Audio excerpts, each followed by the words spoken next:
اور اب مدنی خبروں کی تفصیل۔ شیخ طریقت امیر اہل سنت دامت برکاتہم العالیہ نے اپنے ایک سوری پیغام کے ذریعے رضوان عطاری المدنی سے عیادت کی۔ ان کی گزشتہ دنوں ٹانگ کی اوپری حصے کی ہڈی کا فریکچر ہوا تھا۔ دعائے صحت آپ بھی کیجئے۔ نحمدہ ونصلی ونسلم علی رسول النبی الکریم۔ سگے مدینہ محمد الیاس عطار قادری رضوی عوف عنو کی جانب سے شہزادہ علی وقار باپو ابرودار رضوان عطاری سلمکم الباری، السلام علیکم ورحمۃ اللہ وبرکاتہ۔ ابو محمد طاہر حسین نے یہ خبر دی کہ موٹر سائیکل سے آپ کا حادثہ ہوا اور ران کی ہڈی ٹوٹ گئی۔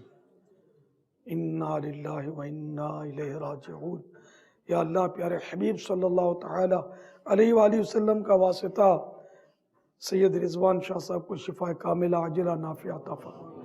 یا اللہ ان کو صحتوں، راحتوں، عافیتوں، عبادتوں، سنتوں، مدنی کاموں بھری طویل زندگی عطا فرما۔ انہیں صبر دے، اجر دے، یہ بیچارے جلدی ٹھیک ہو جائیں، چلتے پھرتے ہو جائیں، کرم فرما دے۔ آمین بجاہ النبی الامین صلی اللہ تعالی علیہ وآلہ وسلم۔ یا اللہ ان کی بیماری ان کے لیے ترقی درجات کا باعث بنے۔ یا اللہ یہ بیماری ان کے لیے گناہوں کا کفارہ بن جائے۔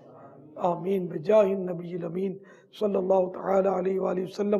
صلو علی الحبیب صلی اللہ تعالی علی محمد۔ سید نور احمد شاہ صاحب، سید قطب الدین شاہ صاحب مدنی، سید فرقان شاہ صاحب عطاری اور والد محترم سید نور محمد عطاری سب اور تمام گھر والوں کی خدمتوں میں میرا سلام عرض کیجیے۔ یہ بھائیوں کو چاہیے کہ اپنے اس زخمی بھائی کی ہمدردی میں کچھ مدنی قافلے میں سفر کی ترکیب فرمائیں اور ان کے لیے دعا کریں، بیچارے جلدی کھڑے ہو جائیں۔ نور احمد، قطب الدین، فرقان باپو سب مدنی قافلے میں سفر کریں، ابو کو بھی سفر کروائیں مدنی قافلے میں۔ انشاءاللہ مدینہ مدینہ ہو جائے گا، ان کا بھی بیڑا پار ہوگا، آپ کا بیڑا پار ہوگا انشاءاللہ۔ صلو علی الحبیب صلی اللہ تعالی علی محمد۔